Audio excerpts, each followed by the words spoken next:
కండరాలు కండరాల గురించి తెలుసుకుందాం దీంట్లో.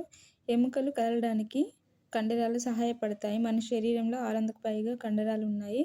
కండరాల కదలికల అధ్యయనాన్ని కినెసియాలజీ అంటాము. కండరాల అధ్యయనాన్ని మయాలజీ లేదా సైకాలజీ అంటారు. కండరాల యొక్క ముఖ్య విధులు: సంకోచ సరళికలు చెంది ఎముకలకు కదల్చడము. అతిపెద్ద కండరం గ్లూటియస్ మ్యాక్సిమస్, తొడ కండరం లేదా పెద్ద కండరం అన్నట్టు. అతి చిన్న కండరం వచ్చేసి స్టెపిడియస్, చెవి కండరము.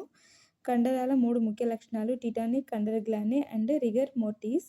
ఫస్ట్ టిటానీ. టిటానీ అనగా పారాథర్మల్ లోపం వల్ల కండరాలు ఎల్లప్పుడూ సంకోచం చెందడం. దీనివల్ల ఎముకలు కదలవు. నెక్స్ట్ కండర గ్లాండి. కండరాలు ఎల్లప్పుడూ పనిచేయడం వల్ల దానికి సరైన ఆక్సిజన్ అందక అవాయు శ్వాసక్రియ జరుపుకొని లాక్టిక్ యాసిడ్ ఏర్పరచడం వల్ల కండరాలు అలసట చెందుతాయి. దీన్ని కండర గ్లాండి అంటాము. రిగర్ మోర్టిస్ అంటే జీవి చనిపోయిన తర్వాత దానిలో ఏటీపీ ఉత్పత్తి కాకపోవడం వల్ల యాక్టిన్, మయోసిన్ అనే కండరాల ప్రోటీన్స్ పనిచేయక శరీరం గట్టిగా మారడం. కండరాలు 3 రకాలు: ఆస్టియర్ నియంత్రిత కండరాలు, వాలంటరీ స్కెలెటల్ మజిల్స్. ఇవి ఎముకలను హత్తుకొని కదలికలకు తోడ్పడుతూ ఉంటాయి. ఎగ్జాంపుల్: చేతి, కాలి కండరాలు. నునుపు లేదా అనియంత్రిత కండరాలు, ఇన్వాలంటరీ ఆర్ స్మూత్ మజిల్స్. ఇవి నియంత్రించలేనివి.